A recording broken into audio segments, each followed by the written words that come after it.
Sometimes karma shows up wearing an apron and sunglasses serving justice one ghost pepper wing at a time. That's exactly how my story went down the day my own backyard barbecue turned into the most beautiful mess of revenge this side of the Mississippi. Picture this. I'm tending to my grill, just minding my business, working up a batch of wings so spicy they could make a grown man drop to his knees. These weren't just wings. These were my signature 2.2 million Scoville ghost pepper masterpieces, and I only ever made them for my brother Dale and his army buddies. No invitation list, no friendly neighborhood get-together.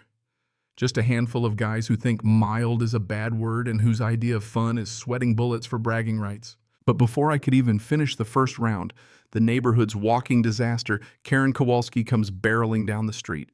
Phone-out voice booming, "Free buffet at Rex's, everybody." That's all it took. Next thing I know, there's a parade of strangers raiding my backyard. Kids double-fisting wings, teenagers snapping selfies, parents acting like I'm hosting a block party for the entire zip code.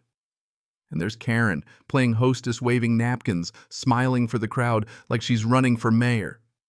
All over wings I never offered to anyone but family. Then comes the first bite. Faces turn beet red, eyes bug out. One guy launches his plate and makes a break for the hose, yelling like he's just swallowed lava. Kids are spitting into my pool. Moms are double dipping and gasping for water. And Karen?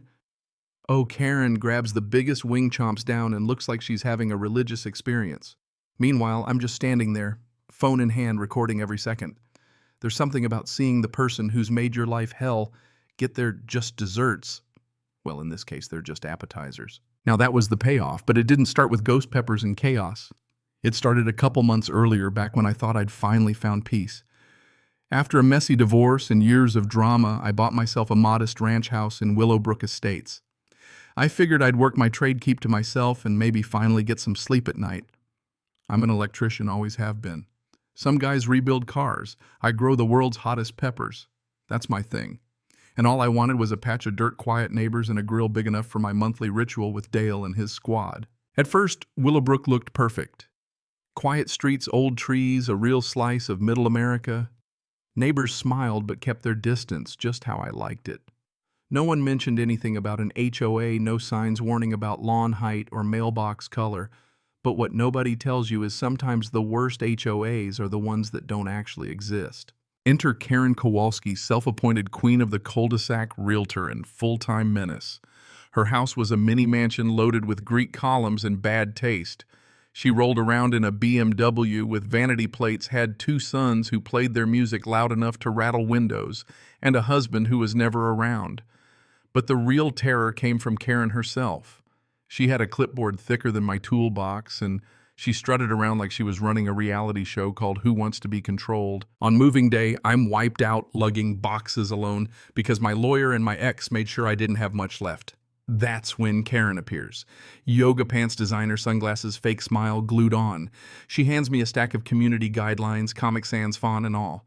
No music after 8, no work vehicles in driveways, no hoses visible, and a voluntary $200 improvement fee. The kind of voluntary where you get a cold glare if you even think about refusing. I passed on the fee, shook her clammy hand, and got the "we'll see what kind of neighbor you are" speech. Mrs. Tessa next door gave me a look like "buckle up, buddy." That night, curiosity got the best of me. One search and I find out the HOA dissolved years ago. President ran off with 30 grand. Karen's power, all smoke and mirrors. But at that point, all I knew was she was itching to make my life miserable. 3 weeks in, I come home after a 12-hour shift. And there's a parking ticket on my truck. Blocking sidewalk. Never mind that Karen's son parks his Jeep right across the sidewalk every weekend, never gets so much as a warning. The hypocrisy wasn't just obvious, it was a punch in the gut. So I started documenting. Every infraction, every double standard. Photos times everything. But the paper trail didn't stop her. She switched tactics, started filing official complaints, code enforcement, health department, you name it. 7 complaints in 3 days. Each inspector left apologizing. One even asked me if I wanted city contract work after seeing how perfect my wiring was. Meanwhile, Karen escalates. Flyers on every door, emergency meeting, neighborhood standards under threat. She even whipped up a fake petition to bring back HOA fees, stacking it with signatures of people who'd moved away or worse, passed away. So I show up at her little town hall. I ask the room, "Anyone here actually sign this thing?" Silence.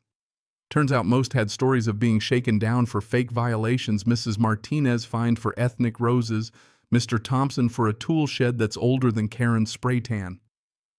By the time Karen realized the jig was up, half the room was shouting and she bolted faster than her son dodges chores. But that wasn't the end. Oh no. Next came the real low blows. Fake cease and desist, letters, purple gel pen, and all health department complaints about my pepper garden claims that my security lights were a public nuisance.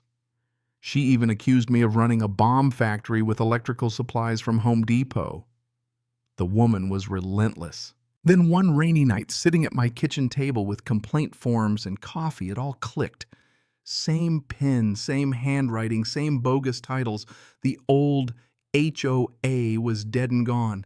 Karen had no authority. And worst of all, she'd been extorting the neighborhood for years. I started calling around. Mrs. Tessa whispered, "She's been taking $50 a month from me for landscaping compliance." Mr. Thompson got hit for $1,500 in fake tool shed fees. Added up, and Karen had swindled over 30 grand from the people who could least afford it. That's when I knew I couldn't just let it go. It wasn't about my wings or my pride anymore. It was about justice. I set my trap. Hints about a big army BBQ accidentally left receipts, visible piles of propane wings, prepped with enough Reaper oil to stop a charging bull. Karen couldn't resist. She told the whole block, invited everyone, and strutted into my backyard to claim credit for hosting a party she didn't plan and food she didn't make. The moment she and her army of freeloaders bit into those wings, poetic. Pandemonium tears, running for hoses, people dumping beer over their heads, Karen screeching, blaming me, calling it a chemical attack. Police, paramedics, local news all show up, and I lay it out, full documentation video proof of her fake authority and years of fraud. On live TV. After that, the dominoes fell fast. Karen was charged with fraud theft by deception and filing false reports, forced to pay back every penny, lost her real estate license, lost her house, and skipped town with nothing but her reputation in ashes.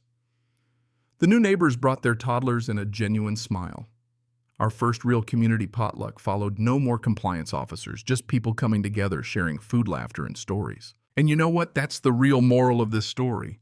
Power built on fear and lies never lasts. You give people enough rope, sooner or later they'll tie their own noose. Karen wanted to control everyone, but she just taught us how to stand up for each other.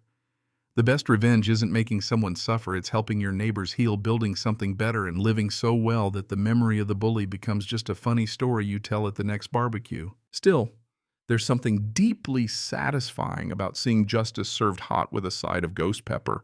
Makes you wonder how many Karens are out there running little kingdoms nobody voted for. How much are we willing to put up with before we say enough? So here's my challenge. If you've tangled with a neighborhood dictator or have a story about fighting back, lay it on me in the comments. Or tell me, where do you draw the line between following the rules and standing up to fake authority? Let's hear your stories. And if you're ever invited to my place for wings, maybe ask what's in the sauce first. Cảm ơn các bạn đã xem video của mình.